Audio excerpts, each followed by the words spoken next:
not a ton to say here, but I played a bit more Neon White. Decided to go back in and just, get some more of that gameplay in. Let the story do what it does. That's all fine. The levels, like, beyond that third area, and then as you get into, like, you get a boss fight and you get, like, new mechanics and stuff, that game is fucking sick, man. Yeah, I know why it's a cool game, man. It gets really cool, and, like, when you start seeing how it all kind of comes together, I really like it. I was hoping that boss fight would not be, like, I was hoping for something that would resemble a real boss fight as opposed to, like, I don't know, I guess like a level with a couple of stopping points. But in the end, it worked out really well, and it reminded me of, like, Mirror's Edge server room shit. You know? That's the goal. Mirror's Edge server room is the fucking pinnacle. It started to feel like that, and I was like, okay, this is where this game is going. Neon White, yeah, like, super fucking cool on the gameplay, and then of course, yeah, going back to to try and do better records and stuff, finding out how to streamline your runs, really really sick. I definitely want to continue in that down that road, and I'll even say this much: the game gets more serious, I suppose, as plot starts moving. And as long as, like, plot is moving, I'm like, yeah, this story's doing what it's supposed to do. That's fine. It works. It kind of just feels like a lot of that front part is trying to just do the Saturday morning goofy. I guess people were saying Adult Swim anime vibes, and I'm like, well, I mean, I'm like the vibe of, like, listening to Steve Bloom dubbing over your Spike Spiegels and watching your other, like, whatever shonen anime came dropping on Toonami and stuff like that. Yeah, not Adult Swim, sorry, Toonami, that's what I meant to say. It has that, like, it has all that goofiness, and then the, like, sweat drop, Tenchi Muyo, oh no, like, whatever, spit in your mouth humor. But as it gets towards, I guess, whatever the plot goes into, it starts just addressing whatever's going on in the setting, and it's not as, it's a bit more bearable when they're sticking to the script and trying to make a few less of those gags, so yeah, that game seems to improve and get a lot cooler, and I definitely wouldn't mind coming back around to it. I will say, though, this and I guess the other game was, like, Wolfstride, definitely they touch on a little invisible rule that I think we've had over the years a bit, maybe less you, more so me, but, like, but I think we've both kind of had it, where it's like, if a game is a AAA game from a giant studio, and it's ass, then drop trowel and just dump all over it, because that's what you're feeling and that's what the game is. When it's an indie game, you give it a little bit more leeway, because you're like, there could have been limitations to the team size. There could have been, we're a little nicer to indie games sometimes, I feel, just because you're like, I'm nice to price points. Yeah. Okay. If the game costs me $79 plus tax, I'm gonna shit all over it. If it costs me $20, yeah, I'll be nicer, because it cost me $20. I kind of feel like when when you're in a situation where you're like, okay, the person who made this game is probably might tune into this, and this game is pretty good, and it's got a couple flaws, and but you kind of, I'm like, yeah, all right, this cringy, but the rest is, you kind of just, you have a little bit of that, like, you can see a part of why those flaws came to be with limitations and restrictions a bit easier than you could when it had, like, a bigger team that had time and or was mismanaged in some ways. There's that. Meanwhile, Hades and Vampire Survivors exist, so exactly. Everyone shut up. Exactly. And Hollow Knight. Totally. Well, I would not ask anyone to follow Hollow Knight's example, because those people are crazy. I would Like, ask exactly one people to follow Hollow Knight's example, and that would be Team Cherry. God, like team, they're so nuts. Like they're actively like fighting off your dollars. Yeah, To but give there's you also content. like people in the chat are saying like Ultra Kill and stuff like that, and No, no, no, Cuphead no. and stuff like There's a right? million. There's a ton of fantastic examples of indie games that are like sparkling, like that don't have these glaring issues. The thing is just to say that I like I feel like it's the struggle, not the struggle, what am I feel like the when it's a smaller team, if you're like one person made this or like two people made this, you can kind of see it like, okay, yeah, they didn't have a giant group to like get this done, and not everyone is going to be as amazing as those people that made those games that we just listed. A lot of people are just going to be regular human beings that are like, well, this is the best I could do by myself or whatever, and you're like, okay, I get it, you know. So I get that from an emotional perspective. From a practical perspective, particularly since we're doing a podcast and people are ostensibly listening to what we have to say, like the dollar value is always going to function in. I remember having like the longest arguments with Liam about it, where it was like the review should have nothing to do with the price because you're viewing a piece of art, and I would be like, no, you're reviewing a product that people want to buy. I view game criticism closer to like criticism of an automobile compared to like a piece of art. And we came to the conclusion, which again was brought up earlier on the podcast when I'm talking about like Signalis, which is you can either have a consumer buyer's guide or a review within a white room, like a without context. That's timeless, right? And the example given, like Ground Zeroes, which is this is a great game, but how do you feel about it based on its price? Well, if the price is gonna not be a factor when someone comes to this game years later, then it becomes obsolete from this review. But I never like that, because like if you're reading a review and the review is like it's overpriced, but the review is 4 years old and the game's $4 now, then you can make the jump yourself.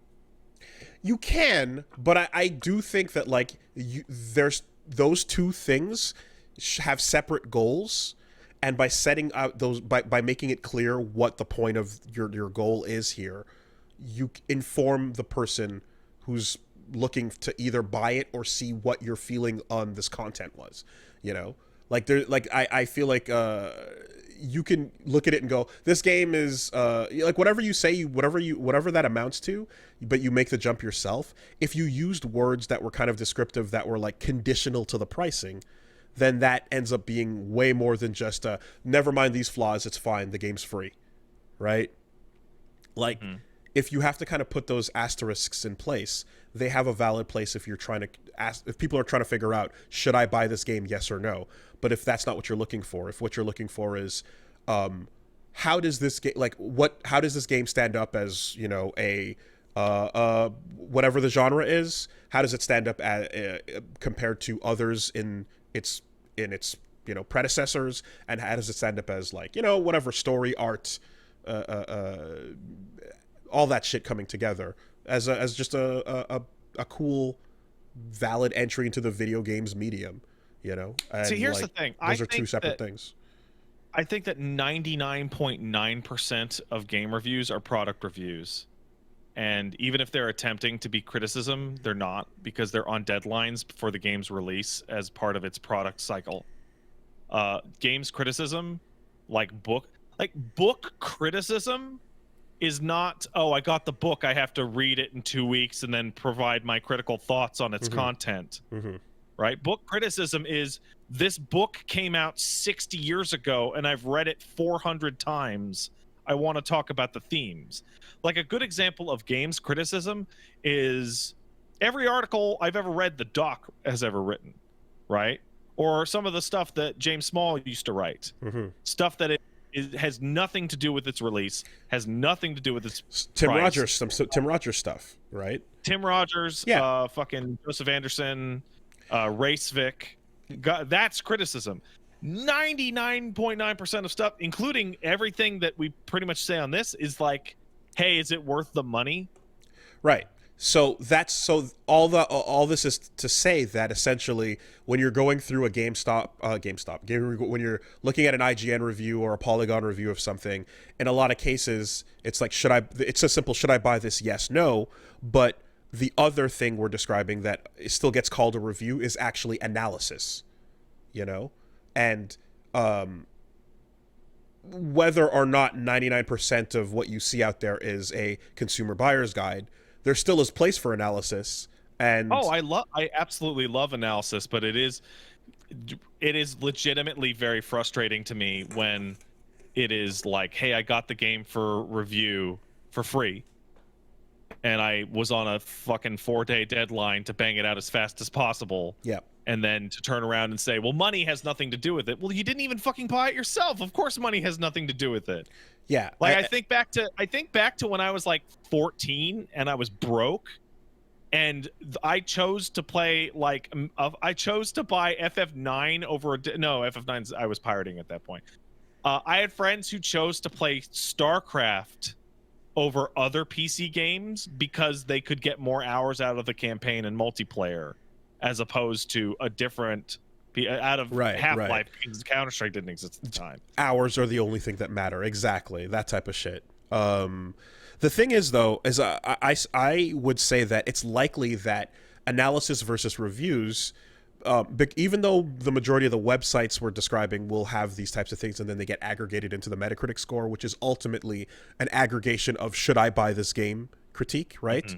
Mm-hmm. But the analysis side of things, people that are looking for that find it on video essays on YouTube, right? Yeah. They go over to Susie or to Clemps and such, and they find these like long breakdowns of these things that they enjoy, and they go into depth on what the creator was going for, what this was referenced, all this, and they pull it all out, and like you're not going to get that in the same IGN platform, you know. So it exists in a different space, but both of these things should exist. And personally, I'm more interested in the analysis side. I find that more fascinating. You know. But yeah, no. Well, especially now, because now I want to make my own product review decisions. Listen, I am aware of it is a hard ass line in the sand for me to go, hey, where's Vampire Survivors? Okay. Hey, I got 61.8 hours out of Vampire Survivors, and I paid $3 for it. Beat that, losers. Mm-hmm. I'm aware that is a hard line in the sand, and it is ridiculous. However, it is also true to when I tell anyone about Vampire Survivors, I got 61.8 hours out of Vampire Survivors, and I paid $3 for it, and it fucking ruled. Yeah. So basically, if what you're looking for can be found at the bottom of a Steam page, then that's fine, because you're just looking for those helpful reviews with the thumbs up, thumbs down, and then the reasons why. But I don't. Steam review system actually way more useful than any critical review. But it would be really weird to scroll down and to see a Sphere Hunter video at the bottom of a store page for one of those games. You know, it'd be like, maybe not, a Vati Vidya at the bottom of the Souls page, because that's a whole other thing. You know. So someone in the chat just mentioned Audios only takes 90 minutes and costs you $15, but you will think about it for the rest of your life. That's a really good quote, and I like it. I think there are two favorite Steam reviews. One is people acknowledging the game, like thumbs up, this game's a bad value. I love it. It's incredible. Get it? And my other, which is really my favorite Steam review, which is thumbs down. And then underneath the thumbs down is 1,800 hours played. Mm-hmm. And then like a fucking thesis statement. Mm-hmm. Mm-hmm. On why the game is garbage now. And I'm like, amazing. You have very successfully convinced me not to play this, because you got like 1 million hours out of it, and you seem to be a miserable husk. You seem to be your life seems to be ruined because you played Rust or Ark or So whatever. so something interesting that happened was so my friend Nadim put out this game, Dr. Kobaishi's Labyrinthine Laboratory, and it's a fun ass little puzzle game that is going to hurt your brain with, as I described, Baba Is You-esque, like, what the fuck is the next step? God damn it, why can't I figure this out? Moments. Right. The thing about it is, like, in going for a sort of retro atmosphere, it doesn't skip animations, and it doesn't have a retract your last step, undo kind of situation. So if you do you have to do let's say you do like a 20 step sequence and you fuck up on step 21, you got to do those 20 steps again, as you would if this were an older PC game. Someone reviewed it and wrote like basically that like they love everything about this game and they're having a great time with it, and that there's and that basically the lack of an undo function means that they were just frustrated with the inability to undo their mistakes, and having to redo them again made them give it a thumbs down. So they're like, this good game otherwise, but I hate this feature missing enough to say that I would not recommend it. And then dude went, fair enough, here's an undo function, and put it in the game. Right? So the game's now patched to have that removed. I mean, we just moved on to talking about reviews, but if we're going to talk about Steam reviews, I found them to be a million times more useful for a couple of reasons. That is one of them. Like feedback into actual change is definitely something that you see on that more often. But the number one thing that I use Steam reviews for is you go onto a game and you're like, that's weird. Why are all the recent reviews negative? And then you scroll down and it's like, update broke the game, won't launch. Right. And you're like, okay, good, excellent. That's actually crazy helpful. Yeah. Thank you. Yeah. That's the most helpful any review has ever been. Is before you even bother. Yeah, shit's broken. Doesn't work. Okay. Well. And so doesn't Steam has an all reviews aggregation, but then it'll say like overwhelmingly positive, but then what's the second one it shows you sometimes? It's overall and it's recent. Oh, right. Okay. So you can see what. So you'll see like overwhelmingly did. positive, and then you'll see mixed, and you're like, what the fuck is going on? And you could look in, and it's like there's a change that a lot of players don't like, or what have you. Yeah. Anyway, so but that whenever that debate about like whether a review should take factor in the price point, you got to straight up go like, do you want analysis or do you want a consumer's buying guide? I also feel that some games push that conversation to the forefront like more easily than others. Right? So like Hollow Knight, if you get through Hollow Knight without mentioning what a fucking steal it is, you're crazy. Like the person should know that there is tons of game here. Meanwhile, when you talk about Stray, which is $40, and you blow through it in like a single sitting in some cases, that should also come up, because like it's pushing the line there. How do you think free to play should be handled in that regard? What is the personal? You should review the monetization.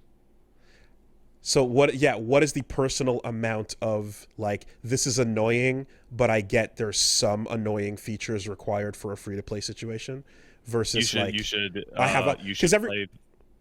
but like I was gonna say, everyone has a different tolerance for different amount of micro, right? Yeah. So you should do your own personal review of the monetization. So like, let's take Monster Hunter Rise. Does Monster Hunter Rise have stupid fucking extra DLC that you can buy, including character vouchers and all this fucking shit that doesn't matter? Absolutely. Did I think about it literally once when playing the game? No. Did it ever try and get in my fucking grill? No. Right? Then we can talk about Overwatch 2 and its monetization, which I'm pretty sure is on the news in a few minutes. Because there's a new Overwatch 2 monetization story that is fucking lit. It's the best one in a while. Have you seen it? I have, yeah. Oh, but it's a goodie. but the idea of like when a game is super sick outside of this monetization scheme, which is, let's say, Yeah, I'm done with terrible. that split. I feel like the review that doesn't factor into the price has been one of the reasons that has led to, wow, this game is great, except for all the parts where money happens. Because the question, of course, is like how many games that are free to play would go under that analysis category to begin with. From what I Oh, I don't hear, care about I don't care about the analysis. Like I'm specifically mentioning when you talk about Hearthstone mm-hmm. and you review the video game and heart of Hearthstone and how it plays, like by focusing purely on the gameplay and not factoring in price into it, you ignore the fact that getting cards in Hearthstone fucking sucks. Mm-hmm. When you talk about Overwatch and all you review is the parts where you shoot the gun, you are giving them a free pass to make the rest of the game where you unlock everything cosmetic or everything to be complete fucking trash and fleece you. Yeah. Like I've never more strongly disagreed that price isn't a factor than when it comes to free to play games, because free to play games aren't actually free to play. No, what that absolutely should be a factor, because it's the main thing that you're going to be running up against besides whatever the gameplay loop is. What I kind of wonder, I guess, is like how subjective that part ends up being, Well, like incredibly. And if something has a really, let's say it's not aggressive about how it pushes you down the monetization like hole, but the prices are still like ridiculous. You have a thing where So a good example of this came out recently. You okay, remember Temtem, the Pokemon? sure, yeah, knockoff? I was gonna say For Honor, but yeah, okay, So Temtem came out, and Temtem is a I think it's like $40, and is a fully fledged, pretty good Pokemon knockoff that came out with a battle pass, and the battle pass was all just cosmetic shit for your trainer and for your profile thing. And when it came out, it got like mediocre reviews as a result of people being like, "What the fuck is this battle pass shit?" And then within a few weeks, it went right back up to very positive as people just literally ignored the battle pass. It just pretended it wasn't there in the game. you're right.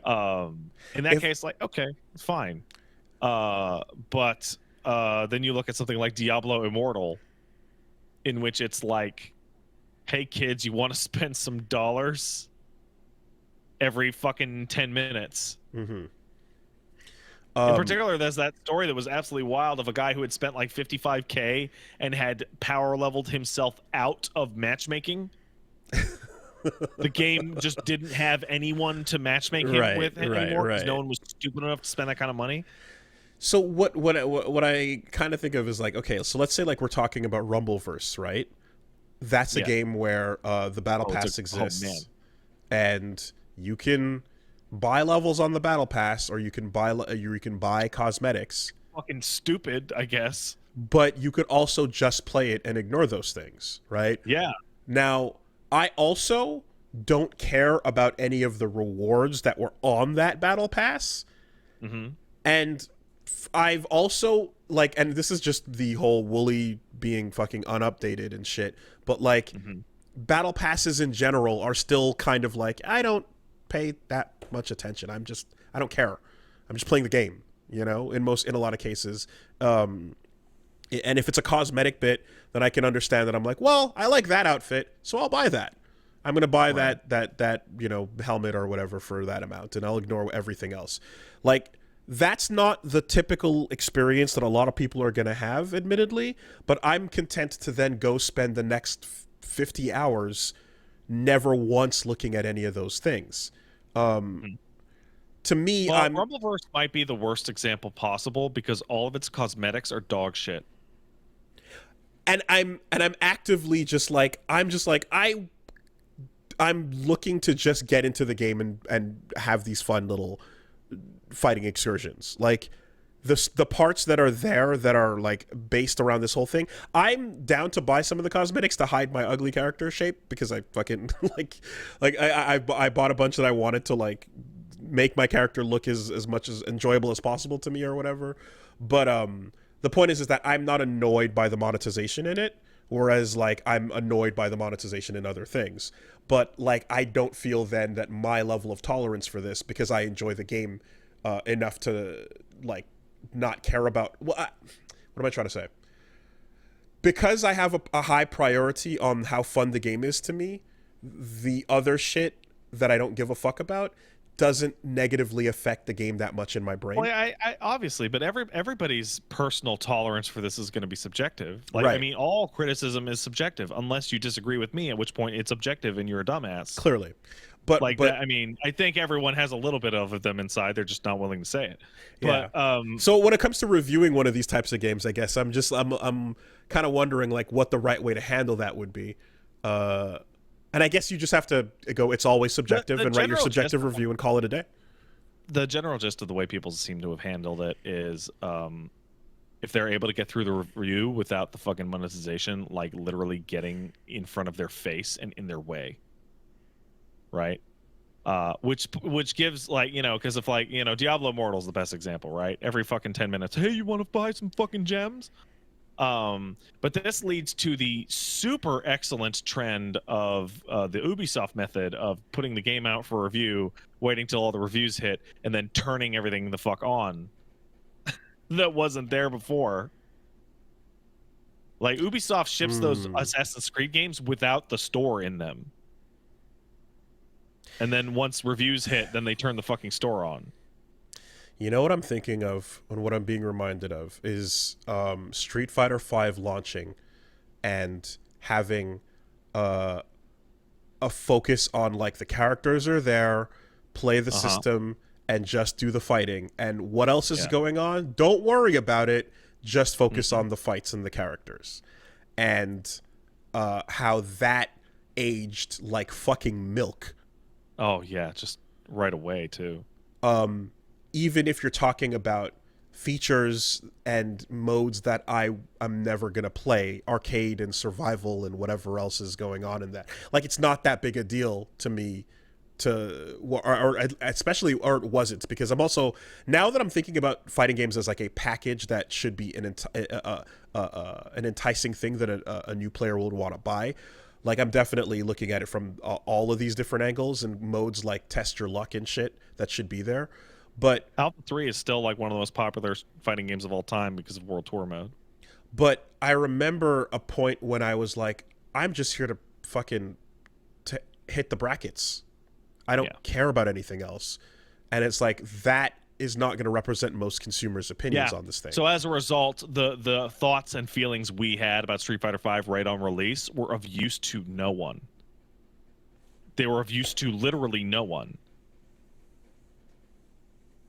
I mean, of use to other fighting game players, perhaps. Yeah, but they were already going to get They're it. already They there didn't need anyway. anyone to tell them Yeah, that. Totally. Yeah, no. So that's kind of what I'm reminded of, is just like, oh yeah, your precise interests create a skew that prioritizes certain things over others. Online used to be irrelevant to me in fighting games because I was like, well, just go play locally. What the fuck are we talking about here? Online always sucks. That was never going to be a part of the discussion, because that's not the real way to play the game. The real way to play is with someone in person. Duh. You know what my favorite stupid review is, as we're talking about this? Like, the most useless of all video game review criticism is the MMO expansion review. Like, I'm thinking of reviews of Endwalker. Being like, wow, it's great. Like, you have to play through the other ones, right? Like,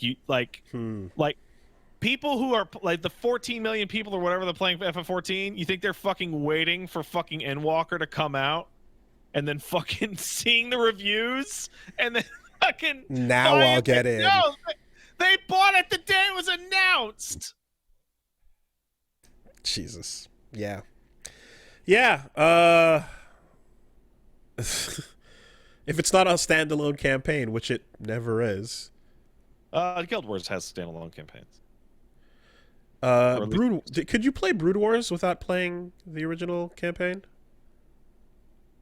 I want to say yeah, you could. I But feel like you. Yeah, I want to say you could. I want to say you could. But like expansion packs in the original definition of the term, as opposed to like the level cap is now 10 higher. Go to the mountain or go to the volcano. Anyway, that's all fun. That's all interesting. Anyways, one other Vampire thing. Survivors cost me $3. Game of the year. What if it was 60? 60? That'd be a fucking ripoff. What if it was free, but That game looks like a piece of shit. What if it was free, but half of the characters were purchasable for $5 each? 0. 0 out of 10. Right? Right. Okay. One other thing. This is what like the reviewer tilt and value meant on the like the Game Pro and GameSpot like fucking review criticism. You remember GameSpot did their reviews and you had to fucking fill it out with a formula? Which one are you talking about? So GameSpot.com, back in the day, back in the aughts, when they did a game review, let's say Ocarina of Time, you had to factor in graphics, sound, gameplay, and then there were 2 or 3 others. And then you would like literally get the average of those. Which is why they had to specify not an the average score. later. Yes, yeah. And that's why reviewer tilt was added, so that you could add an extra number to juice it up or down. And that's where all the really fucked up scores from GameSpot came from. Replay that's value. how you got 8.8 and shit like that, because you had to put it into a fucking formula. Man. Yeah. Or when like you could have a glowing ass. The words all sound incredible, and then at the bottom it just says 3. You know. Anyway, I still think Ain't It Cool News for film review had the absolute best review metric of all time, which was full price / opening night, matinee, rental, or pass. That said everything you needed to know about a movie. Fucking ACG. There's a guy on YouTube called Angry Centaur Gamer. Don't know why he's called that. It's a very strange name. He does fantastic reviews. He also reviews on that scale of like full price, deep discount. Fucking ignore it. Yeah. I remember I've had a bunch of conversations trying to workshop like what would be an interesting and useful way to review games that would like actually give you as much useful information as possible. And people are mentioning Double Toasted. I have no idea who that is.